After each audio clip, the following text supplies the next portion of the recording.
2015 में मुंबई की एक सेशन कोर्ट में एक स्टडी हुई थी। इस स्टडी में एक पुलिस अफसर ने बताया था, अगर कोई माता पिता हमारे पास आते हैं और कहते हैं कि उनकी बेटी पड़ोस के किसी लड़के के साथ भाग गई है, तो हम अपहरण का केस दर्ज करते हैं। फिर जब वो लड़की कहती है कि संबंध भी बने थे, तो हम रेप की धारा भी जोड़ देते हैं। फिर कोर्ट तय करती है कि रेप हुआ था या नहीं हुआ था। इससे पहले 2014 में हुई ऐसी ही एक स्टडी में सामने आया था कि रेप के 40% से ज्यादा मामले ऐसे थे जिनमें संबंध सहमति से बने थे, लेकिन जब बात लड़की के माता पिता तक पहुंची तो उन्होंने लड़के पर रेप का केस दर्ज करवा दिया था। 2017 में जयपुर के एक सीनियर पुलिस अधिकारी ने बताया था कि रेप के 43% मामले जांच में फर्जी मिले हैं। ये झूठे केस पैसे ऐंठने के लिए दर्ज कराए गए थे। दिसंबर 2021 में गुरुग्राम में एक 22 साल की लड़की को गिरफ्तार किया गया था। उस पर आरोप था कि उसने सितंबर 2020 से नवंबर 2021 के बीच 8 लड़कों के खिलाफ रेप का झूठा केस दर्ज करवाया था। आरोप था कि लड़की पहले लड़कों से बात करती थी, फिर मिलने बुलाती थी और फिर रेप के झूठे मामले में फंसाने का डर दिखाकर ब्लैकमेल करके पैसे लेते थे। पैसे नहीं देने पर केस दर्ज करवा देती। इसके अलावा रेप के ज्यादातर मामले ऐसे भी होते हैं जिनमें लड़का लड़की पहले तो साथ रहते हैं और जब लड़का शादी से इनकार कर देता है तो उसके खिलाफ रेप का केस दर्ज करवा दिया जाता है। कुछ सालों में ऐसे मामले तेजी से बढ़ रहे हैं। एनसीआरबी से मिले आंकड़े बताते हैं कि 2021 में रेप के 31,516 मामले दर्ज हुए थे, जिनमें से 14,582 यानी 46% से ज्यादा मामले ऐसे थे जिनमें लड़की ने दावा किया था कि उसके साथ शादी का झांसा देकर रेप किया गया था।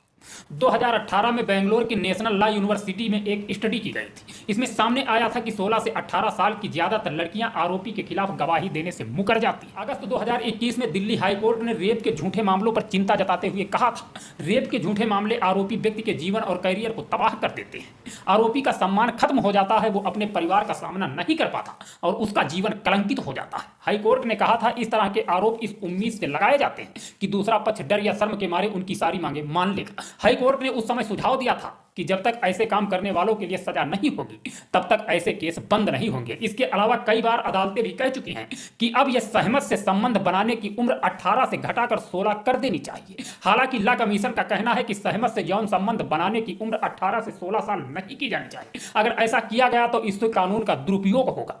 आयोग ने अपनी रिपोर्ट में कहा है कि इस कानून के इस्तेमाल को लेकर कराई गई कई स्टडीज से पता चलता है कि लड़कियों की मर्जी से शादी करने के फैसले के खिलाफ माता पिता इसका इस्तेमाल हथियार की तरह कर रहे हैं। इसका दुरुपयोग रोकने के लिए आयोग ने सिफारिश की है कि सहमत से यौन संबंध बनाने वाले नाबालिगों की उम्र में अंतर पर गौर किया जाना चाहिए। आयोग का कहना है कि अगर उम्र का फासला 3 साल या उससे ज्यादा है तो इसे अपराध मानना नहीं जाना चाहिए। ऐसा भी नहीं है कि रेप के सभी मामले झूठे होते हैं, लेकिन कई मामले ऐसे आते हैं जिनकी असल सच्चाई जांच में सामने आती है।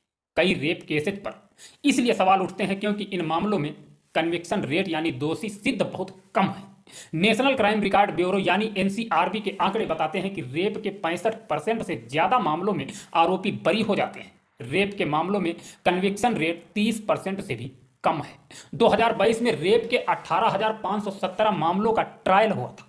इसमें 5,067 मामलों में आरोपी को सजा मिली थी। इसी तरह महिलाओं के खिलाफ अपराध के 1.5 लाख से ज्यादा मामलों का ट्रायल पूरा हुआ था। इसमें 38,136 मामलों में ही आरोपी दोषी साबित हुए थे। महिलाओं के खिलाफ अपराध के मामलों में कन्विक्शन रेट 25% है, यानी हर 4 में से 3 आरोपी बरी हो जाते हैं। आंकड़ों के मुताबिक 2018 से 2022 के बीच 5 साल में रेप के 74,000 से ज्यादा मामलों का ट्रायल पूरा हुआ है। इसमें 46,973 मामलों में आरोपी को बरी कर दिया गया, यानी 5 साल में रेप के 10 में से 6 मामलों में आरोपी बरी हो गए। यह बताता है कि रेप के ज्यादातर मामले या तो अदालत में साबित नहीं हो पाते या फिर झूठे होते हैं। 16 दिसंबर 2012 को हुए निर्भया कांड के बाद देश में रेप का कानून और सख्त कर दिया गया था। इसके बाद रेप के मामलों में अगर आरोपी की उम्र 16 से 18 साल के बीच है तो उसे वयस्क मानकर ही मुकदमा चलाया जाएगा। यह बदलाव इसलिए किया गया था क्योंकि निर्भया कांड का एक आरोपी नाबालिग था और 3 साल में ही छूट गया था।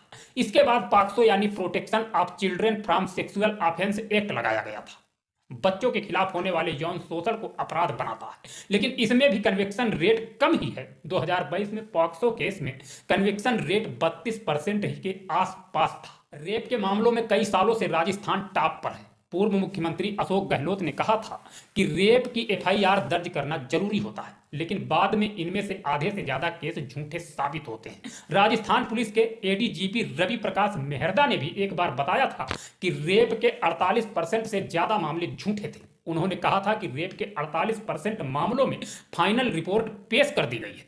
फाइनल रिपोर्ट तब पेश की जाती है जब जांच के बाद सामने आता है कि कोई मामला नहीं बनता, यानी जितने केस दर्ज होते हैं उनमें से आधे मामले जांच में झूठे साबित हो जाते हैं। रेप के झूठे मामलों पर दिल्ली महिला आयोग की एक रिपोर्ट भी चौंकाती है। 2014 में दिल्ली महिला आयोग ने एक रिपोर्ट जारी की थी। इसमें अप्रैल 2013 से जुलाई 2014 के बीच दिल्ली में दर्ज हुए रेप के मामलों पर स्टडी की थी। इसके मुताबिक अप्रैल 2013 से जुलाई 2014 के बीच रेप के 2753 मामले दर्ज हुए थे। इनमें से 1287 ही सही थे और बाकी के 1464 यानी 53.2% मामले झूठे थे। रिश्तों में खटास आने के बाद रेप के मामले दर्ज किए जाने पर सुप्रीम कोर्ट ने चिंता जताई है। सुप्रीम कोर्ट ने कहा है, सहमत से बने रिश्तों में जब खटास आ जाती है तो रेप केस दर्ज करवा दिया जाता है, जो चिंता बढ़ाने वाला ट्रेंड है। कोर्ट ने कहा कि महिला के विरोध के बिना लंबे समय तक बने शारीरिक संबंध इस ओर इशारा करता है कि ये संबंध शादी के झूठे वादे के बजाय सहमत से बनाए गए थे। जस्टिस बीबी नागरत्ना और जस्टिस एन कोटेश्वर सिंह की बेंच ने टिप्पणी की। बेंच उस याचिका पर सुनवाई कर रही थी जिसमें एक शख्स ने अपने खिलाफ दर्ज रेप के मामले को रद्द करने की मांग की थी। बेंच ने कहा कि कई मामलों में साफ होता है कि लंबे समय तक सहमत से चलने वाले रिश्तों में खटास आने पर इसे आपराधिक बनाने की कोशिश की जाती है। सुप्रीम कोर्ट ने कहा कि एक महिला शादी के वादे के बिना भी किसी पुरुष के साथ शारीरिक संबंध बना सकती है, जैसे व्यक्तिगत लगाव। हालांकि ये पहली बार नहीं है जब सुप्रीम कोर्ट ने इस तरह की टिप्पणी की है। झूठे रेप केस पर अदालतें ऐसी टिप्पणी करती आ रही है। इसी साल मार्च में सुप्रीम कोर्ट ने अपने फैसले में आरोपी के खिलाफ दर्ज रेप के केस को रद्द कर दिया था। इस फैसले में कोर्ट ने आरोपी की पहचान गुप्त रखी थी और उसके नाम की जगह पर MRX का इस्तेमाल किया था। उस व्यक्ति पर एक महिला ने शादी का वादा कर रेप करने का इल्जाम लगाया था। कानूनन रेप या यौन अपराध की पीड़िता की पहचान गुप्त रखी जाती है, लेकिन अब कोर्ट ने आरोपी की पहचान भी गुप्त रखने का फैसला लिया है। मिलेंगे नेक्स्ट वीडियो में। अपने परिवार के साथ खुश रहना और समय और अपनी जिंदगी पर विशेष ध्यान रखना। जिंदगी में कभी भी रिश्तों में खटास ना आने देना, क्योंकि रिश्ता बनाने में समय लगता है और बिगाड़ने में पल भर का टाइम नहीं लगता है। इसलिए हम गुजारिश करेंगे आपसे कि हमेशा अपने रिश्तों को मजबूत रखना। अगर आप अपने रिश्ते को मजबूत रखेंगे तो कड़ी से कड़ी जब जुड़ी रहेगी तो ये जिंदगी आपकी आसान हो जाएगी और शायद जिंदगी की गाड़ी कभी भी अपनी पटरी से फिसल नहीं पाएगी। मिलेंगे नेक्स्ट वीडियो। जय हिंद, जय भारत।